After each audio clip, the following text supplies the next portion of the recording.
जैसा मानना है कि बहुत अलग-अलग शब्दों का प्रयोग करना है, बहुत सुंदर आकर्षक शब्दों का प्रयोग करना है। मेरा मानना है कि मैम जो प्रश्न पूछा है, उसमें सीधे सटीक आप अगर उत्तर दे रहे हैं, तो वो ज़्यादा अच्छा है। बस उसमें कंटेंट आप जो रखें, वो एकदम क्वालिटी वाला होना चाहिए, सही होना चाहिए। उसमें आप घुमा-फिरा नहीं सकते, क्योंकि बीपीएससी में मेंस में सिर्फ 6 प्रश्न करने पड़ते हैं ऑप्शनल। तो 6 प्रश्न ही चेक होने हैं, तो आप उन्हें इस तरह से लिखें क्योंकि आपकी एक-एक लाइन चेक होगी, जैसा मेरा मानना है। नमस्कार, मैं दिव्यांशी श्रीवास्तव आप सभी का स्वागत करती हूँ स्टडी आईक्यू पे। आज इस इंटरव्यू सेशन में हमारे साथ जुड़े हैं सूर्य प्रताप सिंह जी, जिन्होंने 65 बीपीएससी में रैंक 131 हासिल की है अपने पहले प्रयास में। बहुत बहुत स्वागत है सूर्य प्रताप जी आपका स्टडी आईक्यू पर। बहुत बहुत धन्यवाद दिव्यांशी जी। मैं बहुत बहुत धन्यवाद करना चाहता हूँ पूरी स्टडी आईक्यू टीम का और आपका कि मुझे जूम के माध्यम से आपने जोड़ा। हमें बहुत खुशी है क्योंकि आपकी जो जर्नी रही है वो बहुत ही इंस्पायरिंग है। पिछले 1.5 साल से अगर हम इस एग्जामिनेशन की प्रक्रिया की बात करें, आपको उस समय स्लिप डिस्क की भी शिकायत थी, बट स्टिल आपका ये कंसिस्टेंसी डेडिकेशन था जो आज आप हमारे साथ यहाँ पे हैं एक बेहतरीन रिजल्ट के साथ। तो हमें बहुत खुशी है कि जो भी आपकी जर्नी में अप्स एंड डाउन्स रहे हैं, क्योंकि हम हमेशा सक्सेस की बात करते हैं लेकिन उसके पीछे का जो हार्ड वर्क डेडिकेशन है शायद उसको समझना ज्यादा जरूरी है। तो शुरुआत करते हैं। मैं चाहती हूँ आप अपने बारे में थोड़ा सा बताएं। जी, मेरा नाम सूर्य प्रताप सिंह सेंगर है। मैं झांसी उत्तर प्रदेश का निवासी हूँ। मेरी प्राइमरी से लेकर 12th तक की एजुकेशन महाराजा अग्रसेन सरस्वती विद्या मंदिर झांसी से ही हुई।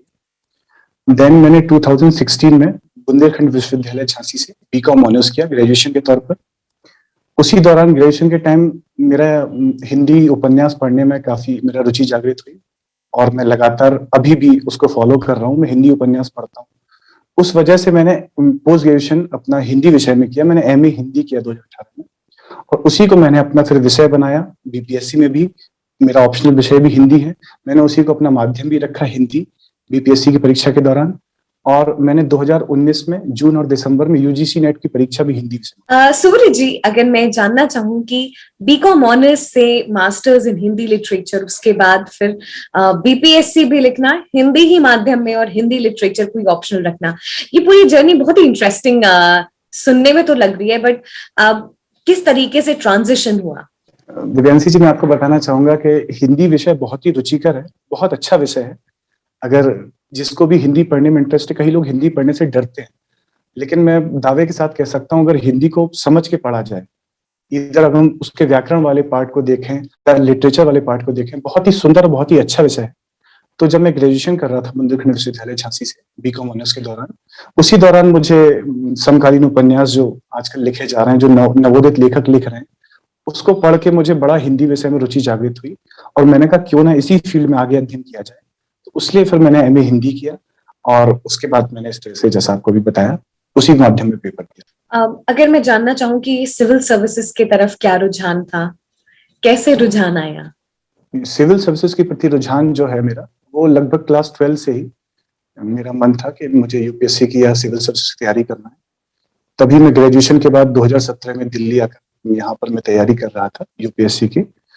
उसी के साथ मैंने 2019 में 65 यूपीएससी का पहला अटेम्प्ट दिया और लगभग लॉकडाउन और कोरोना की वजह से ये प्रक्रिया लंबी चल गई। 2019 में प्री हुआ अक्टूबर में, 2020 नवंबर में मेंस हुआ और अगस्त में अभी 2021 में इंटरव्यू, और ये तीनों चरण पार करते हुए मैं आपके सामने उपस्थित हूँ आज। सूर्य जी, अगर मैं 65 बीपीएससी की बात करूं, हिंदी माध्यम आपने चुना था और हिंदी लिटरेचर ही आपका ऑप्शनल भी था। मैं दोनों विषय पे बात करना चाहूंगी। जो भी छात्र या छात्राएं हैं वो हिंदी माध्यम को अगर ऑप्ट करते हैं तो किन खास बातों का ध्यान रखना है, क्योंकि कई बार ऐसा होता है, शिकायत ऐसे मिलती है कि जो ऑप्शनल्स थे वो बहुत समझ में नहीं आए, थोड़े से ट्रिकी रह गए थे। इंग्लिश में ज्यादा ऑप्शनल्स क्लियर होते हैं अगर हम प्रीलिम्स की बात करें तो। देखिए दिव्यांशी जी, निसंदेह ये बात है कि जैसे जो स्कोरिंग सब्जेक्ट का ऑप्शनल के कहे जाए, तो इंजीनियरिंग बैकग्राउंड के जो सब्जेक्ट हो गए, mechanical engineering, civil engineering, mathematics, ये जो सब्जेक्ट्स हैं, ये इनमें क्या है, मार्क्स पूरे मिलते हैं, क्योंकि इनमें हम लोग को वो करने, सवाल करने या थ्योरी पार्ट कम रहता है। लेकिन जो ह्यूमैनिटीज वाले विषय हैं, इतिहास हो गया, भूगोल हो गया या लिटरेचर के विषय, मैथिली साहित्य, हिंदी साहित्य, इनमें क्या मार्क्स साधारणतया उनके कंपेरिजन में कम मिलते हैं। लेकिन हिंदी साहित्य एक ऐसा विषय है कि अगर उसकी समझ आपने अच्छी बिठा ली, कुछ दोहे जो लिखे जाते हैं उदाहरण के तौर पर, उस तरह अगर आप उसको, जो व्याकरण का पार्ट है, अगर उसको आपने बेसिक आपकी समझ अच्छी है तो आप उसमें अच्छा स्कोर कर सकते हैं। मेरे 65 बीपीएससी में 175 नंबर है ऑप्शनल में, जो लगभग अभी तक जो मैंने सुना है लगभग हाईएस्ट 180 नंबर के ऑप्शनल का।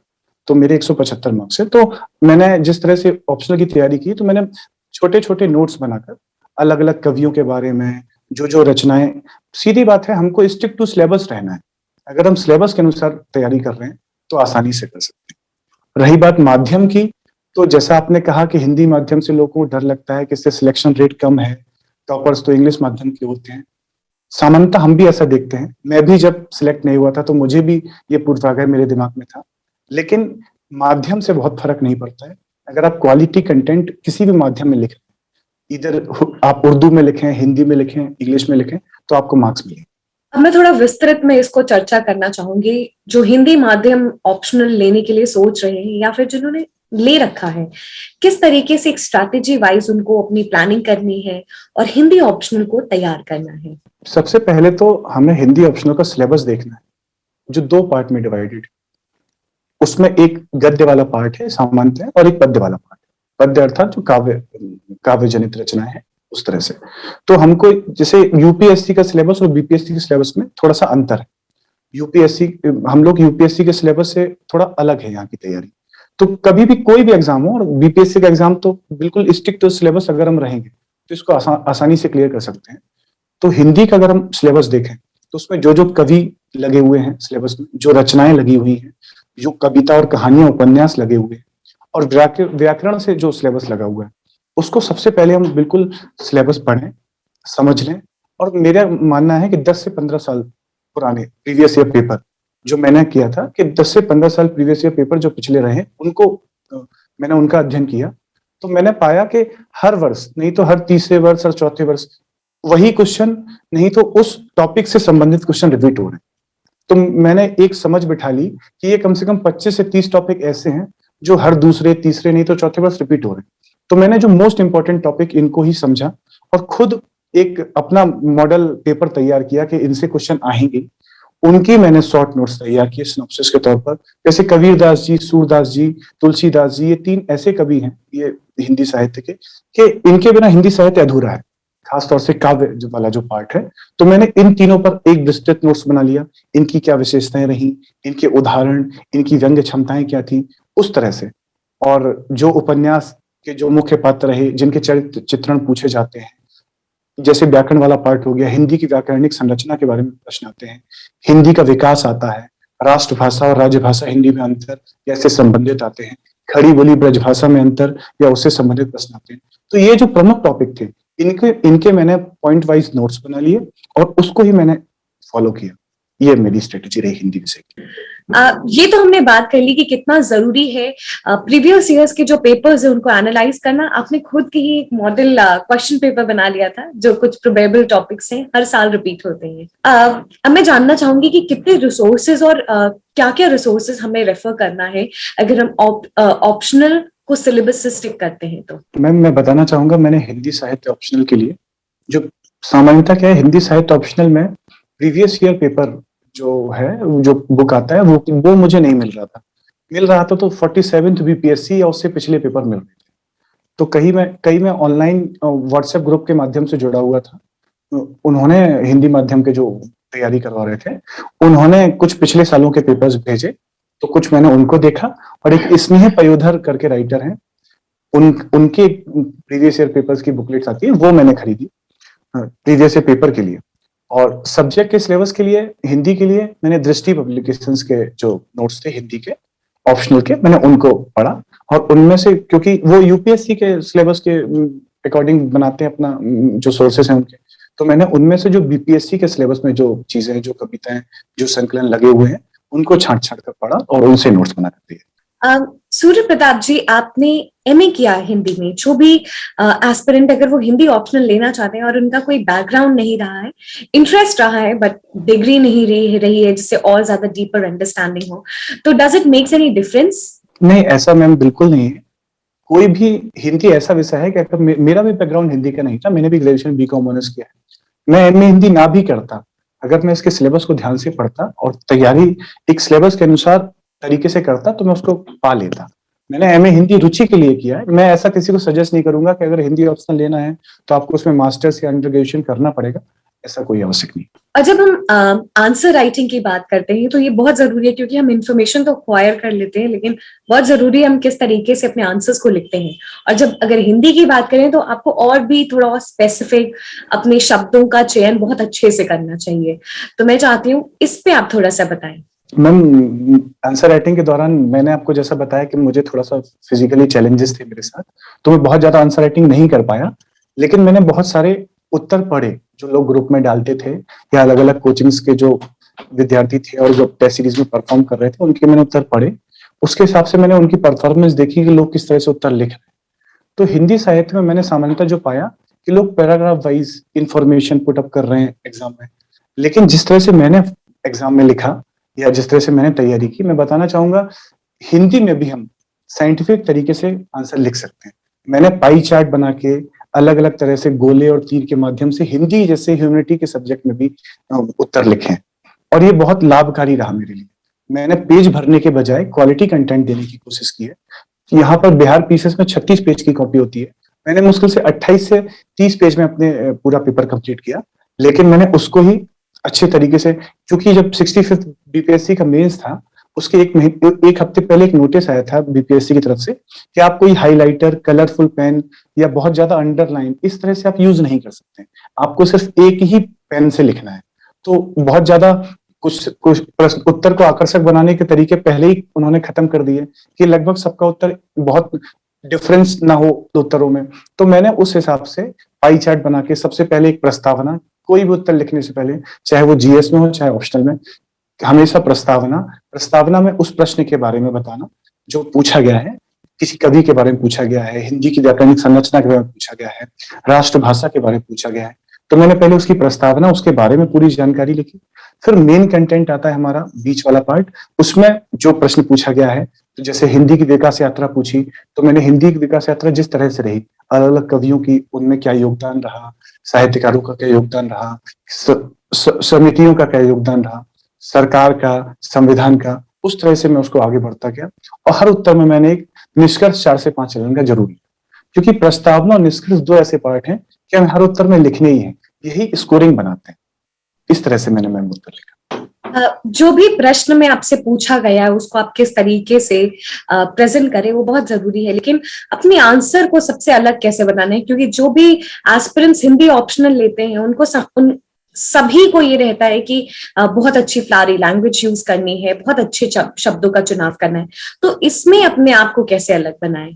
मैम, जैसा मानना है कि बहुत अलग अलग शब्दों का प्रयोग करना है, बहुत सुंदर आकर्षक शब्दों का प्रयोग करना है, मेरा मानना है कि मैम जो प्रश्न पूछा है उसमें सीधे सटीक आप अगर उत्तर दे रहे हैं तो वो ज्यादा अच्छा है।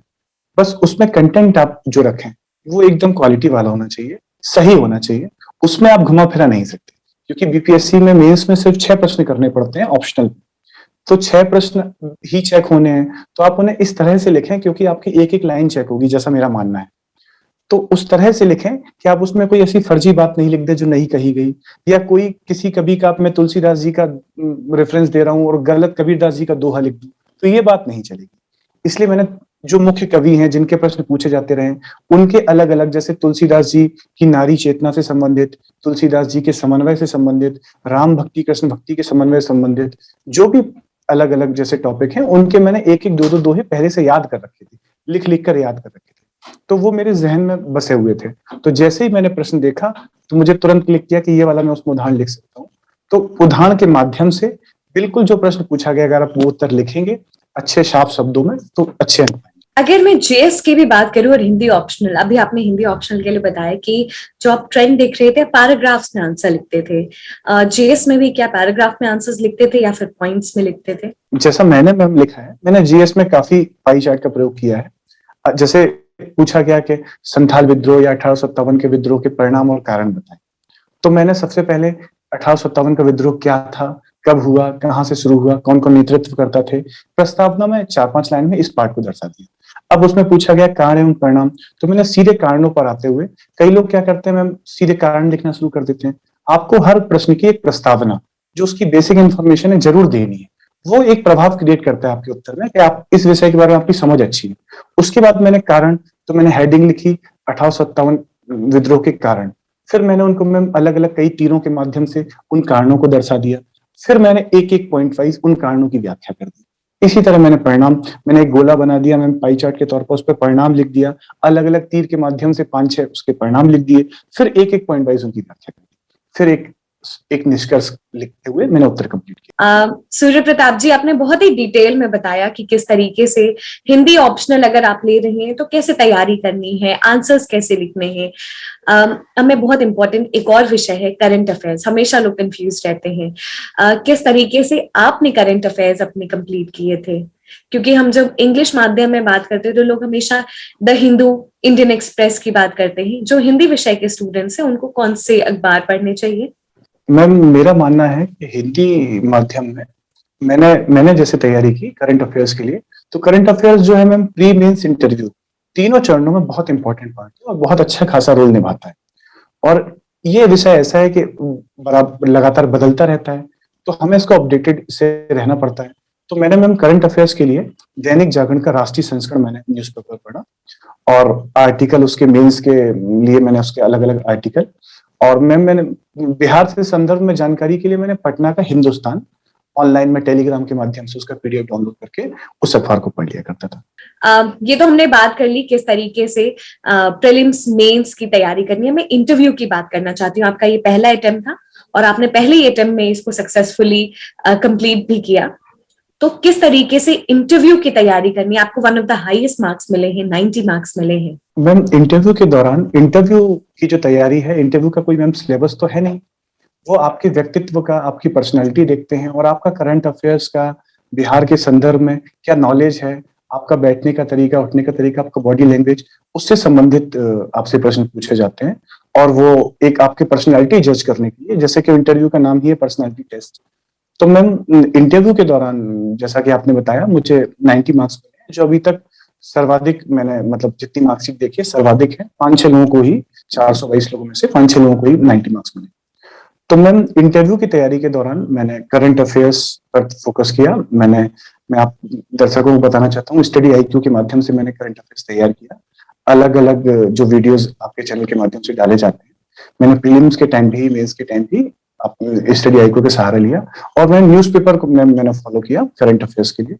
और जैसे मेरी हॉबी, मैंने आपको बताया, मैं उपन्यास पढ़ता हूँ, तो मुझे संभावित था कि उससे प्रश्न पूछे जाएंगे, तो मैंने समकालीन जो हिंदी उपन्यास हैं या उपन्यासकार हैं उनके बारे में जानकारी जुटाई कि मैं वहां उत्तर दे सकूं, और अपने पर्सनैलिटी को मैंने अच्छा बनाने की कोशिश की। मैं वहां बड़े सौम्यता से, सावधानी से बैठा, और जो प्रश्न पूछे, अगर मुझे नहीं भी आ रहे हैं तो मैंने साफ साफ के सर आई एम सॉरी, मैं इसका भी उत्तर नहीं याद कर पा रहा हूँ, और घबराए नहीं, बिल्कुल आसानी से, आराम से प्रश्न उत्तर दें तो आप अच्छे नंबर पा सकते हैं।